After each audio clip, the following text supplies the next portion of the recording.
Hey, thanks again for checking us out for another episode of Triple Play. Don't forget to like and subscribe. Exactly. And don't forget to support those that support us, like Resource One at 636-458-1798, or Chris and CS Design at 573-436-3717.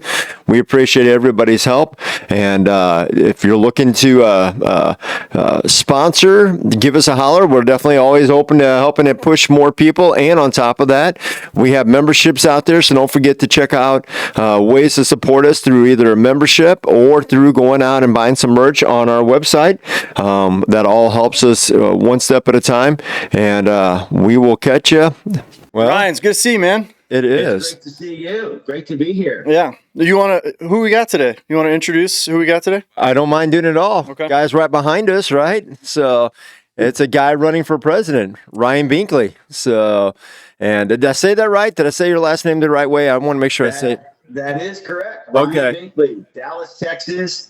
And it's great to be with you guys. Well, we appreciate you taking the time out of your day, your busy day, as we were looking up a little bit about you as we started finding out about you. And you have a lot going on, man. You are a busy, busy man.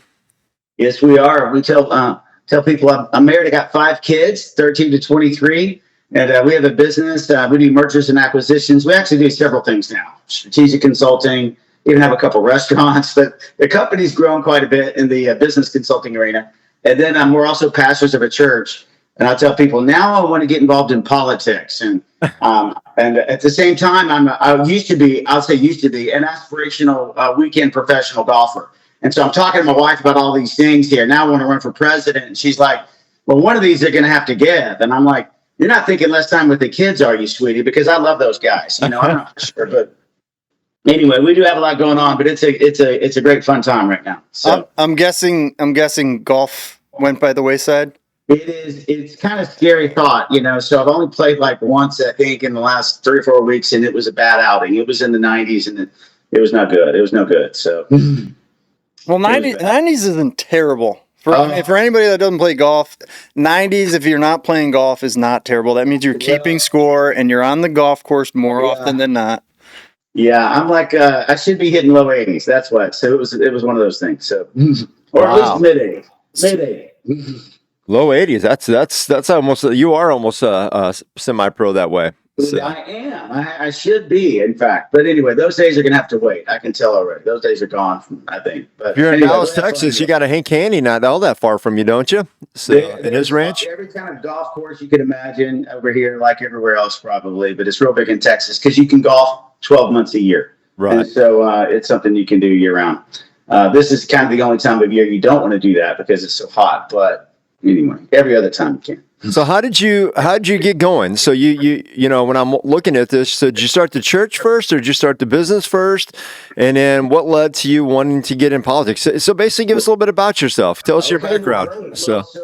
I graduated from University of Texas. This is kind of a short, long story. So yeah. I'm a business guy, kind of by heart. I joined out of college in 1990, Procter & Gamble. And so I was kind of all business and had a few different assignments with them. Then I joined a company called Boston Scientific. That took me to Atlanta, Georgia in the mid-90s. Then I got involved in a technology group. And then I went on a trip to Guatemala on a mission trip with my church. I gave my life to the Lord in 1992. And man, I felt a call to ministry. I'm like 8-9 years in business out of college. And all of a sudden I'm thinking a major career change. And I really felt it was from the Lord. And my wife felt a call to that as well. We both got married. We got married in 1999. Then we both came on staff full time. We quit our corporate jobs and went on staff at a church, making about a third the amount of money that we used to make, or half or whatever.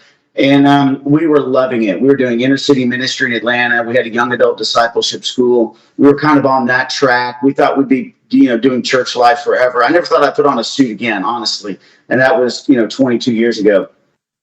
And then a tragedy hit my home here in Dallas. My brother was running a small business with my dad. He was 2 years older than me.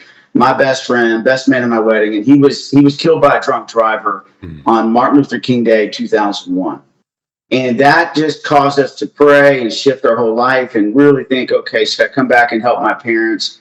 And so we felt from the Lord we were supposed to do that. So we moved back to Dallas, Texas, where I grew up. And I decided to go back and get my MBA, and I did that at SMU here in Dallas. And then we had an idea for marketing, getting involved in investment banking, and an idea on how to market and basically give deal makers in investment banking new clients. And so we spun off the old company, and it worked. We went from like 20 employees to over 200 our first year. And then since then, it's kind of grown. Now we have about 350 employees in all the businesses we have, about 16 offices nationwide. And then at the same time, our family was growing. Like I said, we have 5 kids. We adopted our 5th child. My wife's a first generation immigrant from South Korea. And so we adopted our 5th child from South Korea as well. And so here we are doing life. And then about 10 years ago, we felt calling to plant a church. We kept doing young adult ministry, which we did for about 17 years, helping college students, and all along the same time as business, just tracking along the same time. And then we really felt a calling to start a church. And so we held a Bible study with about 20 people. It grew to about 50 people. And then we started on Sunday mornings about 9.5 years ago. Now it's grown. So now we have both going on. And there's a little update there. So Wow. So the Connect Church is the church. About how many people you guys running there? the name of the church is Create Church. Create Church, sorry. That's okay. And it's on Easter, which is the way you should count attendance for your pastor, about 1,200, because everybody shows up. But it's 700 to 800 on the weekend, typically, something like that. Okay. Yeah, that's about what we have at our church on a good Sunday. Yeah, that's awesome. So, and it looks like it's a lot of young people still. So you still got a heart for that young college, newly married ministry, from what I could tell online. We do. It's a very diverse group. Our church is because my family's culturally diverse. Our church is culturally diverse, which is wonderful, and it's also diverse age-wise. We have people from all different age groups. It's a real healthy congregation. So, have you had a chance to go to South Korea yet?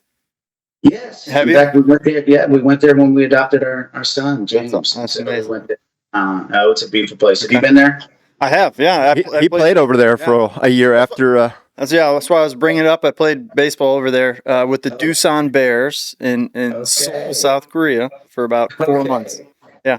Well, if there's 2 sports that's big in South Korea, it's golf and baseball, right? That's right. That's right. Well, video games. I don't know if you saw the underground video game. There are literal video game shops. People just spend all day in there. It's incredible. Wow. You probably didn't notice that. So you were probably like a rock star there in South Korea. Yeah, not for any reason other than I just stand out. I'm 6'5", 6'5" guy with a beard. It stands out there. What position did you play? Over there, I played first base. Okay. Yeah. All right. In the States, I played outfield mostly, first base a little bit. Okay. Yeah. I'm Dallas, Clayton Kershaw. I play with Clayton Kershaw, so you might. Okay. Yeah, I don't know if you get fundraisers or anything going on down there, but that's a good name to look for. Yeah. Let's connect sometime. Yeah, that'd be great. Absolutely. We'll all go play golf. Hey, I'm in. I'm in. That's awesome. So how did that translate into now running for president? So obviously a church, business, and now there's some kind of shift. Absolutely. Well, God speaks to us all in many different ways. And so there's so many different ways that, if you're have him leading your life, that he'll talk to you. And for me, it's obviously by peace and different things that way. But he's also given me dreams at different times that kind of led to that. And so probably just out of the blue, nowhere, 8-9 years ago, I had dreams about it. And keep in mind, I'm not a politician, not my career path, not anything that I was really, I'm a businessman and a pastor and father, and that's about it. And then all of a sudden, pardon me? Put this hat on. I think you're going to wear it well. Put this hat on. Yeah. And so then I have a dream that I run for the presidency of the United States, and I won. And I had another dream that night. This is funny. I had another dream that night, same night. I was telling somebody about that dream. Like, you would not believe this dream I had. I ran for presidency and won. And then I had a third dream that night that I shot a hole-in-one in golf. Now, I tell people all 3 of these are very important dreams. I don't want to tell you which one's more important than the other, but if you're a golfer, they're all significant. Mm-hmm. So anyway, that's the way it started. That's incredible. Yeah. So, I mean, you've never ran in politics. You have this dream. Do you think there was anything behind it? Have you helped out in politics behind the scenes at all? Or no. So, I'll just say it this way. I wrote it down in my journal. Quite honestly, I didn't think it was literal. I just thought it was a symbolic dream. It meant leadership, that kind of thing. And so, without going into too much detail, about 6 months later, I had another one. I was Republican nominee for the president of the United States, and then I would just tell you, since then, dozens and dozens and dozens more of God leading, speaking, getting me to take this step of faith, telling me specific words that He wants to say to our country.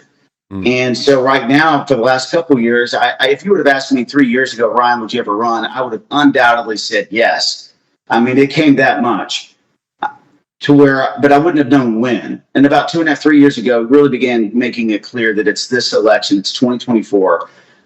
Also, just keep in mind, I am and was a Trump supporter at that time in 2016. I went to the inauguration, so it really doesn't have anything to do with his policies or who he was or is. It really has just to do with me following what God's placed in my heart. And now the messages that He's placed in my heart, it really is this, that He wants to unify our country.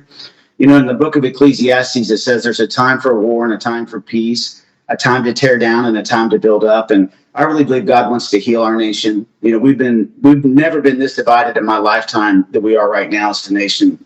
It's very similar culturally. I was very young to the way we were in the 70s, right after Watergate, right after the Vietnam War. The idea of being a patriot in our country was really low. I think right now, 39% of America think patriotism is important. So it's hard for the military to recruit. Young people don't trust the government. Most people don't trust the government. Our leaders aren't that authentic. We see the divisive politics just go on and on. And so, but I believe this: in order for us to be ready for the problems that we will face tomorrow, which are much different and greater than the ones we're facing today, we're going to have to unify as a country, quit the divisive rhetoric, and actually become one nation again. Okay. How are we going to do that? Wow. So yeah, here's the way we're going to do it. First of all, we need a leader that's going to speak to it. We have to realize that the consequences of our status quo is perilous. So if we keep going down the road where a president of the United States never passes more than one piece of legislation that's major or significant in their entire term because of the divisive nature, I mean, we already know how they're going to vote straight party line before they even post anything. True, even when it goes to the Supreme Court, we already know how they're going to vote. So here we are, and now they come up with about 350 executive orders, to try and accomplish some sort of narrative that they want to accomplish in their presidency. And that is not who we are as a nation. I mean, we are a constitutional republic. We are a nation of laws. We're not a nation of edicts by kings. In fact, that's why we became a nation, because we didn't want King George, telling us what to do all the time. We wanted to have a Congress legislate with laws for our nation and actually have states be involved as well. So we're not doing what we were designed to do. And as a result, we're paralyzed. So we can't balance a budget. We haven't balanced a budget in 30 years. We have so many problems. So what I'm telling America is we have to unify. The other thing we have to do is pick about 4 things that are not Republican or Democratic issues, but are American issues. I would say this for us to unify on. It's like we need a couple wins under our belt. If we've been arguing for 20 years and not accomplishing anything together, well, why don't we pick a couple things that we can work on together and accomplish? And what I'm presenting as a Republican is our finances, our budget. I'm going to speak to America about that. Our healthcare system, which is enormously broken. It has about 40% higher inflation than regular inflation. In fact, we've already socialized it, and I want to make that competitive again. I'll talk about that. The other is I want to start an urban American renewal movement through volunteerism and with college students. I'll speak to that in a second if we have time. And then I want a comprehensive plan for the border. We have to have a full plan for the border crisis we're in that deals with the 20 million immigrant workers here that we have no idea who they are, plus seals the border once and for all. So I'm trying to pick a couple of things that are not Democratic or Republican, but are American issues, and how we can, come together to solve them. I like that answer. It's a very good answer. Yeah. And I think you can probably tie in the border crisis financially to the country as well. I mean, you can make that as a financial issue, apart from the politics of it, just the financial strain. Yes, and it's a humanitarian crisis now. So right now, I'm sure you're well aware, we have 200 to 300 young people dying a day from fentanyl. which I really believe this. China is producing this drug, and they're putting in multiple times amounts more in every pill that they're sending over to Mexican cartels. They're putting it in pill form, and they're sending it across their southern border. And it's killing 200 to 300 young people a day. Now fentanyl is the number one killer of people aged 18 to 45. And Republicans and Democrats are at a standstill on the border, but it's like at the OK Corral. Nobody's moving. They're just sitting there looking at each other because Republicans want a secure border and Democrats want a plan for the immigrant. So therefore, they're not doing anything at all. Meanwhile, it'd be the equivalent of a jumbo jet falling to the ground every day, 200 to 300 people dying a day, and we're just sitting there watching it happen. So I'm in Iowa every week going, how many people have to die a day before we decide to do something about it? Is 200 to 300 not enough? Is it 500? Is that the number? Or is it 1,000? I mean, what number do we get off our duff and actually do something? And so this is what I'm calling America to do, to treat this as a humanitarian crisis and let's fix the problem. And I think we can secure the border. We need an absolute wall. We need technology, but we need more than that. We need money. We need people. President Trump, he tried, but he didn't secure any funds necessary from Congress. And so, he asked Mexico to pay for it. They're still getting back to us, right? So anyway, this is where we're at. So I believe we can fund it, but we have to have a plan for some of the immigrant workers that are here. Certainly not all, certainly not the ones that have committed crimes in any way. But right now we don't even know who they are. But there's a lot of people that have been here and they're working tough jobs that they don't even have the ability to have a proper work visa. And I think if we gave a little bit on that, gave them an opportunity to register, send them back seasonally, whatever it may be, there's some sort of solution that we can come up with that'll work for everyone. Very good. I like it. What about the fiscal area? I mean, you talked a little bit of wanting to do that. How would you fiscally deal with that? Well, so, this is kind of my area of expertise a little bit more so because, we help sell businesses. So we do merger and acquisitions transactions. We help larger companies buy smaller ones, smaller companies be bought from bigger ones. And so understanding the capital markets, what happens with fiscal policy and how that relates to the Fed doing monetary policy is something we pay attention to all the time. So right now, our country is really broken. We're $32 trillion in debt. I never thought I would see this day, but we just saw Republicans, celebrating on the Hill because we approved a debt ceiling raise of $4 trillion in debt for the next 2 years. Now we're going to be $36 trillion. And so what this means is we're on a run rate in the next 8 years. We're on track to be $60 trillion in debt in 8 or 9 years. We're doubling it every 10 years.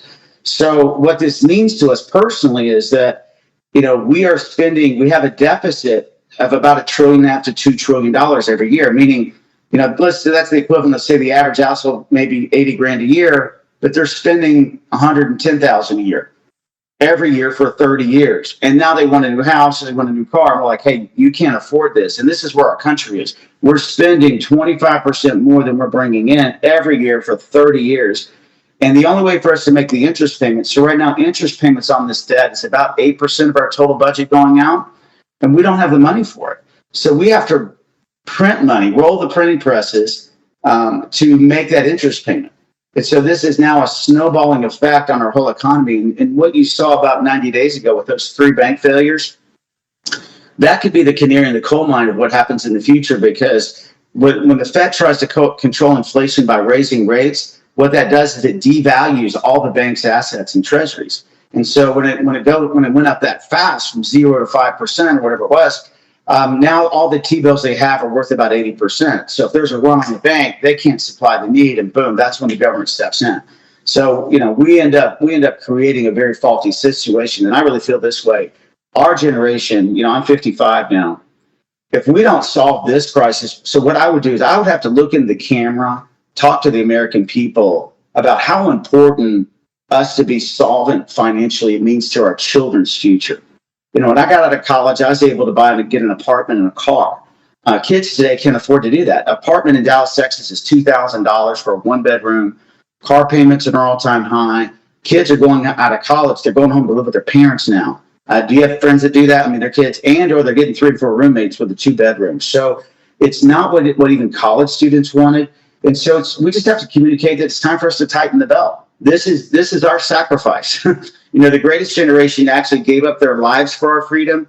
The least we can do is sacrifice part of our budget and get it set up for our kids the right way. And that's what I'm going to communicate to America. Yeah, I think right now the climate of our country, I think there's a lot of focus on kids right now. So I think that could penetrate some people's minds if you're talking about our kids' future. I mean, literally, that's what's at stake. Absolutely, absolutely. I mean, they're in because here we are right now. This is how bad it gets. Because if we're not strong financially domestically, we're going to be really weak internationally. We're at the precipice of this right now. 20 years ago, I had a chance to go to visit China with many people from SMU and business leaders. And China they were welcoming investment. They were inviting us to partner on any kind of new things they had going on. Now they won't even return the phone call of the president of the United States of America. President Biden's been trying to get on the phone call with them for 90 days, and they haven't taken it yet.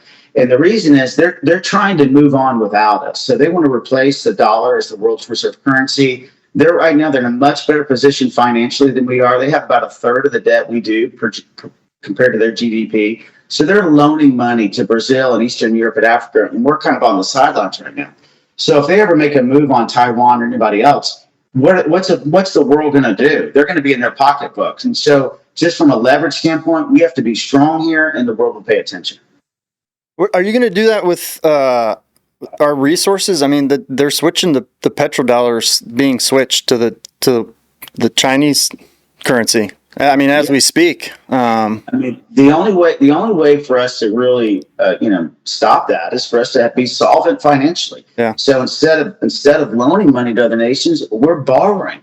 So these other nations that let's say China's loaning Argentina money, and then they're saying, okay, China, if you want to buy all these goods and services, I want you to do it in our currency instead of the U.S. dollar. So what happens is if we lose that world's reserve currency status, that's going to lessen the demand for the U.S. dollar significantly. That's going to cause a very, very difficult moment for our economy, one that we're not prepared for and haven't seen in 80 years. Mm-hmm.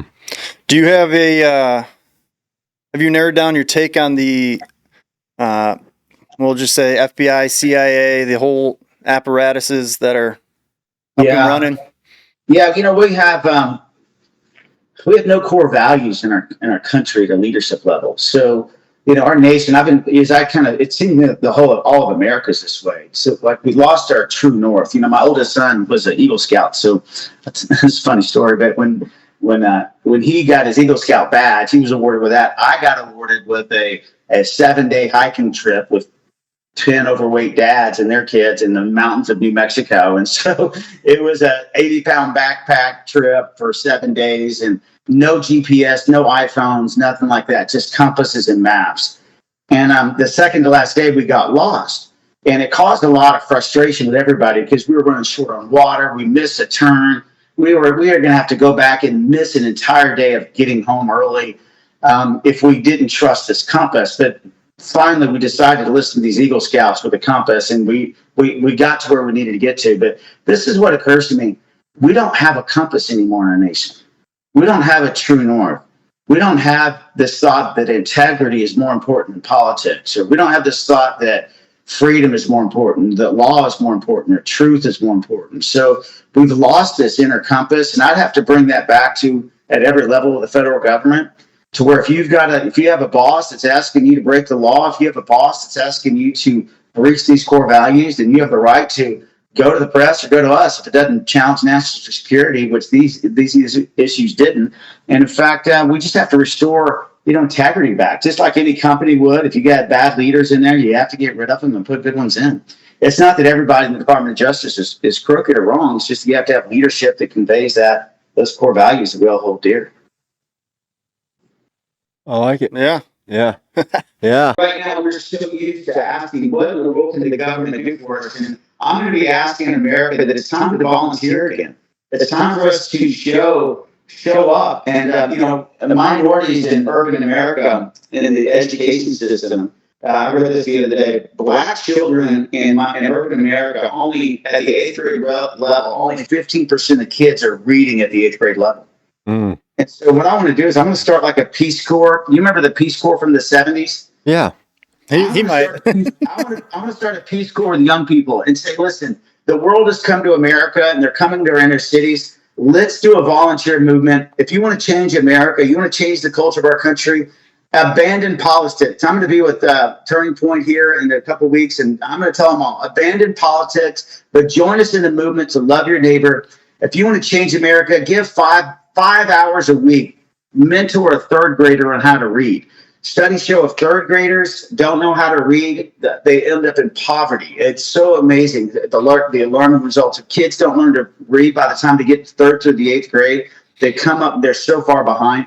So I want to start a volunteer movement of us teaching kids how to read, write, and do math again, and science. And then I'm going to challenge businesses to start doing trade schools and community centers. And there's so many great cities around the America that are doing this. But it's time for us to start a movement of volunteering again. Get patriotism back. Let's get the essence of what it means to be American back. It's not the government doing all these things and how they can compete for our dollar to pass out along. This is about us as Americans doing things for each other. And I think when we do that, we'll change the culture of our country. I agree. I like it a lot. Yeah. Yeah. Wow. I was thinking along those lines about volunteering, how good that is for your mental state, your mental health. And maybe you don't have a clear, concise answer for this, but maybe you can just broadly speak on the mental health crisis. Maybe you don't consider it a crisis. Maybe you do. No, it is for sure. In our country. Well, that's not an area of expertise of mine, but I'm a pastor also. And so, I had this happen. We had a new membership class, 3 or 4 months ago. And it was a larger class at that time. We do them once a month. And this one probably had 20 people in it. But there were 4 or 5 people in that class that specifically requested and wanted to know, what did our church have to offer for mental health? And honestly, we're more of a spiritual health entity, as far as which is related to mental health, but there are specialists that are needed that we didn't have access at a church our size. But I do have people in our community that we can point them to, and we can help support that. If there's a need financially, we can help a little bit. But there's such a need for it. And I don't know all the reasons why, but I think definitely when you see some of the horrible crimes that happen on occasion, and people are out there basically on a suicide mission, we know clearly that it's a mental health and a spiritual health issue. I'm for exploring whatever we can do, not just with churches and charities, but the U.S. government getting involved and helping in any way. It's something that we'd have to dive into, get some expert behind, figure out what we can do. I think with every thought and care will come a solution once we pray about it and get the right people around it. Agree. Yeah. Well, that's what makes a good president who they are, right? By the people that they surround themselves with, and wisdom that the Lord gives. So absolutely. We need it. We need godly wisdom. We need people that are true leaders today and running for the right reasons. We need people that I want to give everyone the benefit of the doubt. I think that one way we can bring unity back is just to realize that even if I disagree with you wholeheartedly on your policy, that they have an idea for America that they think is beneficial. I don't think I have to assume it's not to try and ruin our country. So, we have to give people the benefit of the doubt and find a place to meet in the middle in many areas. And I think when we do, we can accomplish some great things together. Yeah. Very much so.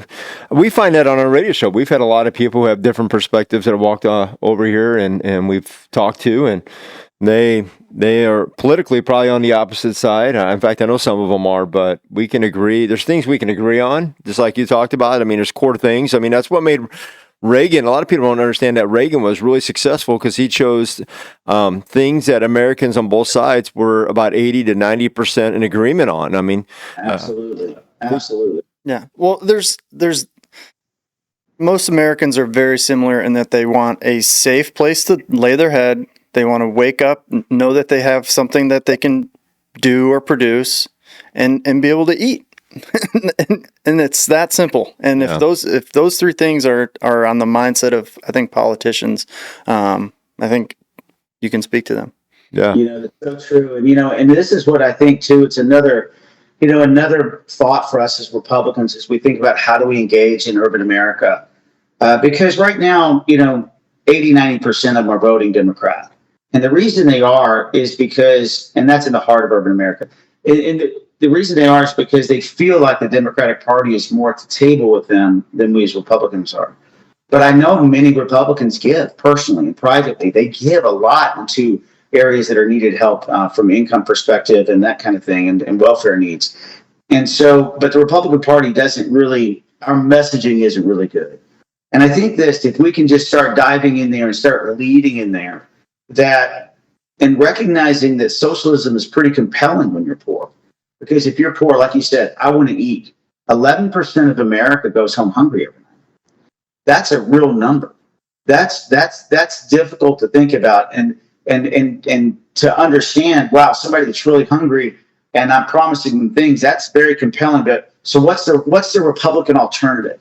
And the Republican alternative is going to have to be more churches, more charities, more businesses, more individuals say, hey, we're gonna up our game. We're gonna get in there more. We're gonna help more. So when they see us, they see it's not the federal government giving it to them, helping them. They'll know it was you, it was me, it was others, and they're looking us in the eye and saying thank you. And we're doing this together, and we're saying we're honored to be a part and just helping the way we can. Yeah. And I think we'll show them an alternative that's real. No, it doesn't seem like it has to be super complex. I mean, tax advantages, there has to be some incentives for people to do that, but it doesn't seem out of the realm of possibility for that to occur. We can certainly do it. It's already there. It's just now leadership. Some of this is leadership over legislation.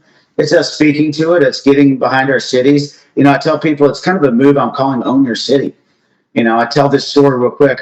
My granddad, he died about 15 years ago. But when he died, he was the number one fan at his little high school nearby in his town. It's a town of about 2,000 people, about an hour and a half north of Dallas. And so when I went to his funeral, you could not even get a parking space in the funeral. It was crazy. I mean, I was an old guy, 85 years old, and there's hundreds and hundreds of people there. And so, but I knew why, because the last 10 years of his life, he went to every football game, every baseball game, every softball game, girls and boys. He was the number one fan. And then at the end of every year, he would hit me up and my dad up and you up if he knew you for $500 or $1,000 to give scholarships to these kids so they could have a head start in school. And then, at his funeral, some kids from the last 10 years remembered him and they all came back. And I walked into his house and there's posters on the wall saying his name was Doc, is a nickname. Thank you, Doc. We love you. That kind of stuff all over his house. And I thought about what he did. And I just thought, what he did? He just owned his city. He just took ownership. And I think that's what I'm going to ask America to do. Just own your town. You don't have to worry about what goes on in Dallas, Texas. That's my job here. But you have to worry about what's going on in your community and your town. And if you do what you're supposed to and I do what I'm supposed to do, this world will work out. That is a cool story. Mm-hmm. I like that. What a grandfather, hey? Yeah, he was a stud. Doc. Yeah. I like that. Yeah, that was Ryan, we don't know your schedule. If you'd like to stick around, if you got more to talk about, we'd like to talk. You're easy to talk to. I'll tell you what. Thank you. It's great to be with you guys. I really appreciate it. I'm trying to think.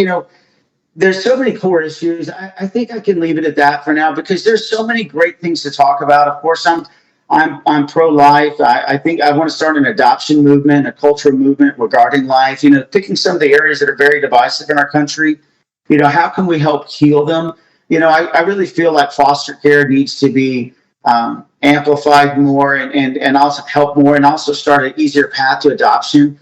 A lot of people want to adopt younger babies, but there's a lot of 10-year-old and 12-year-olds that are not getting adopted in our country. And if they age out, many of them end up in a place of poverty and crisis. And I would like to start an adoption movement to solve that completely, to where every child that wants to be adopted should be adopted in America. It also needs to be more affordable and accessible. And I think these areas of life, if we want to tell people that we care about life in the womb, then we should also show as much care for those that need to be adopted today. And I think we can shift the culture of life.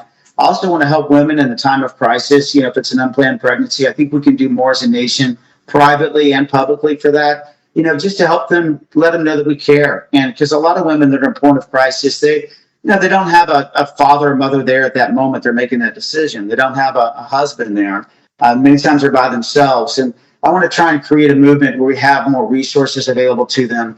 A lot of women choose that because if it's a difficult path economically, and I think we should try and solve that, even as the states are navigating this, even if they're still allowed to have an abortion in their state, that we should do what we can do to let them know that they're not alone. And so there's many other things we want to change. In essence, it's about life. It's about culture. It's about our country bringing back to who we are. And if we can do that, I think our kids will grow up in a nation, but I want them to feel like this, why I'm proud to be an American. I tell people this, when's the last time you heard a group of young people say that phrase? I'm proud to be American. Mm-hmm. I want to bring that back. I want to bring that back. I want to bring that back. And we've never been perfect, but we've definitely been in a much better place than we are right now. And I think we can do that. We need to have it to where we're not so divided, and we can solve these problems together. And so that's what we're about. Yeah, I like it. Yeah. What about parental rights? You know, one of the things that I have a question about is parental rights, because that seems to be a unifying one. I read a stat the other day that beyond parties, about 87% of Americans are concerned about, all the stuff going on in schools and being more transparent at both schools. And so it seems like it's one of those issues that's very transcendent of parties. What's your thoughts on that? So absolutely. We're seeing some great states do some leading work in this, like in Iowa, where now they're giving parental choice. They're actually allowing students to go to other schools where they can be more successful. They've also gotten rid of much of that teaching out of their school system now. That's teaching things at a much too young of age. And so I really feel like parents need to be involved in every part of the process. I love school choice. That's going to be up to every state to figure that out. But at the end of the day, we have to get a level of respect for one another back in education and start focusing on the basics again. We're not even, as I mentioned, not even in the top 20 in education, but we're talking about most of the things we're talking about aren't about education. They're really not. I mean, we're not talking about math and science. We're talking about sex education at the third grade level. We have no business teaching that. And so this should be parents' jobs. We should give parents resources for them to tell and when to tell their kids about that. At a higher level, when kids get older, I would do everything I could do to protect teenagers. And I think that when I hear about kids making permanent, life-changing decisions to their body as teenagers, when they're not old enough to buy a beer, and they're not old enough to get a tattoo, I would do everything I could do to protect kids from that and from people taking advantage of that. And so there's a lot in that, what I just said, but at the essence of it, we've got to protect our kids. We need to have parents involved at every level. Yeah. What about, and I read this earlier today on my drive into work today, that the teachers union head, Randy Weingartner, is now going to be on the Homeland Security. And I almost cringe every time I hear her name just because they have such a lobbying power. Any thoughts on that? Because that was a Reagan-ish issue. He really took on a lot of these government union type clubs, and tried to break those up so that they wouldn't have such a powerful influence on education. Well, not necessarily education, back then it was on airlines and things like that, but in our day and age seems to be that's where the influence is. So as I see more people getting involved, we have, I started traveling about a year and a half ago, just encouraging people to get involved, run for office for anything, school board, county mayor, county commissioner, just get involved at any level. I believe this, when we start having people start owning their communities and more people getting involved, then the unions will end up having less power. And so, they have different amounts of power in every state. So now education is primarily a state issue. So I'm encouraging parents to get involved. Make sure that you're knowing what's happening in your school beyond the school board. If you have time, consider that a ministry. Consider that part of your volunteer movement that you're doing. That's considerable. And then where appropriate, I think it's great for us to bypass schools by doing community centers and after school programs. We met with one of the largest in the nation that I've ever seen, great community outreach in Chicago. And they bring 1,700 kids a week in after school programs, and they're actually teaching them, character principles. They're teaching them programming. They're teaching them how to read, how to write, some sports facilities, things in their system as well. And they found that they have about a 40% greater graduation rate in the heart of Chicago. The most difficult part of Chicago, they have about a 40% higher graduation rate for kids to go to their after-school program, which has nothing to do with unions, than the ones that don't go through it. So I think there's some ways for us to put our kids first, even when a state's got union power in it. And I think over time, we'll just keep speaking the truth, and it'll be what it's supposed to be. Yeah, I know that's a thing in St. Louis. Those after-school programs do have significantly higher graduation rates than kids that don't go to those programs. Well, of course. I mean, just like you, who do you, when you were growing up and you played sports, who did you really look up to? Your coach, right? I mean, it was like your mom, dad, and then coach, So, It is that. It's like a mentor, a big brother, big sister. And it's so great when it's young people as well, because I think adults should get involved into it, but it's something really powerful for college students to think about. I mean, when I was 14 years old, I just, quite frankly, I didn't look up to 40-year-olds. I looked up to 22-year-olds because they were where I wanted to be, Sure. So yeah. I'm going to ask college students, hey, you're going to be the hero to a lot of these kids' lives because you made it through high school. You made it through your first 2 years in college, and you're living the dream, their next foreseeable dream you're in the middle of. And you can look them in the eye and say, hey, you can do this. You can fulfill your dreams. It's going to mean so much to them. It's going to mean a lot to them. And of course, I want everybody involved, but I think a young person can really make a big difference. Yeah. Well, I mean, I'm involved in youth ministry, and we love having college kids involved. I mean, they got the time, the energy, and just go in and love on them. And most of those kids want time. They want to learn how to do things. How to. I love it. So, and I always tell people as far as an adult being involved, and I always think, hey, some of these guys might be somebody who marries one of my daughters down the road. I got six kids, 4 that are girls. So, and so I always think about, hey, who I'm investing in could wind up being somebody who marries one of my daughters. So who better to be investing in them than me? So you're like me. You got your hands full too. Then that's awesome. I got 4. Yeah, well, we all married well over our head, right? You still got some work to do. You're still young, I can tell. You got time on your hands. Yeah, So you can, I'm not 40 yet. Ready to go. Yeah, I'm not. Well, I really appreciate the opportunity to be with you. I don't know if it's okay, but I would love to ask for help. There's some things that we have to do. This message is getting its legs of its own right now. I'm really thankful. I got an opportunity to speak on a couple national news media, one this week and one next week. And then we're going to go to Turning Point, spend some time with those guys up there. We have an opportunity to do that. And it's starting to get more national news, and we're getting well known in Iowa. We're there quite a bit. But one of the things that we need to do is get on the debate stage in August. And if you like this message, if it's okay to ask, one of the requirements is we have 40,000 unique donors. And they only have unique donors $1. Like each of you could be $1. Y'all could be 2 donors if you gave $1 a piece. Of course, for you guys, y'all should give a lot more. But anyway, but that's what it takes. But it takes an effort, and we have to communicate it out because it's not a normal thing that it's normally required that you would see. But it's one of the things we have to do, and we're really making a push for it. So if any of your listeners would care, if you like this message, if you'd like to sit on the debate stage, Binkley2024.com. Appreciate you going there and checking us out, sharing the message. We have speeches out there. We have the Georgia GOP speech. I had a chance to go to the Georgia GOP about 2 weeks ago, and that was really cool because I was born in the town, Columbus, Georgia, so I got a chance to go to my hometown. And but I had a chance to speak there. So we have a speech up there on our YouTube channel. It's about 15 minutes, and you can kind of hear the heart and passion behind it at a larger scale and what that would look like, on the debate stage. That speech is on your website too, right? If I remember right, there's the announcement speech we have is on our website. But I know the Georgia GOP speech that I just did is on our YouTube channel. So I don't know for sure if it's on our website. I can check. But our announcement speech is a little bit longer. That's like a 30-minute speech.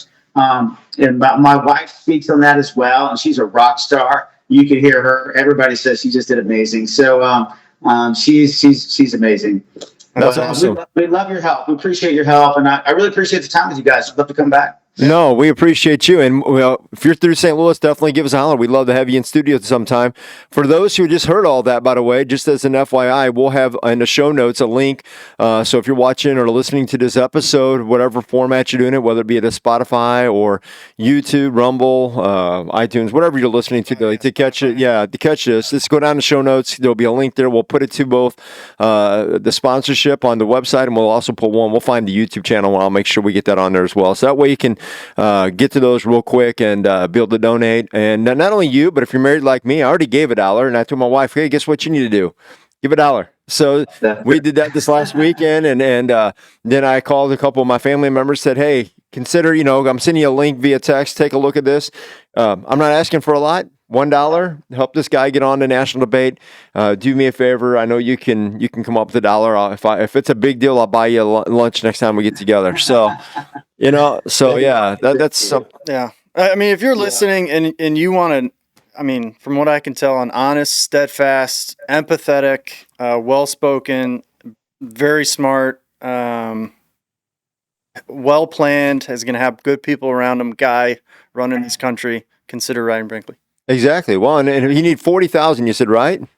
Mm-hmm. We got 20,000 subscribers. So if every one of our subscribers gave $1, that would be half of the battle. So Let's go, guys. I mean, you know what? So- and with that, I would throw in some gear. You know, we have hats and shirts. I mean, I need to give a lot of your listeners. I need to send a lot of your way. If they send over a donation, $5 or $10, we need to get them a hat or something. So we can figure that out. But we'd love that. We got some cool hats that say the weight of freedom on it with the acronym WTF. And we got Believe hats. We got a lot Love of it. fun stuff. That's great. I'm going to actually give me one of those. There you go. Yeah, that'd be great.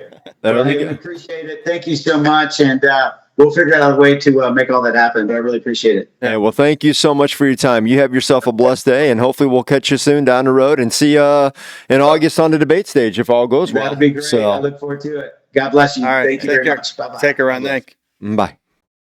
Well, thanks again for checking out another episode of Triple Play. What a great guest we had. Always enjoy our guests each and every episode. I'm learning more and more every day, it seems like, from these things. So I'm loving it. And don't forget to Like and subscribe. Of course. And on top of that, don't forget to check out being a member, and don't forget to support those that support us. And we will catch you next episode.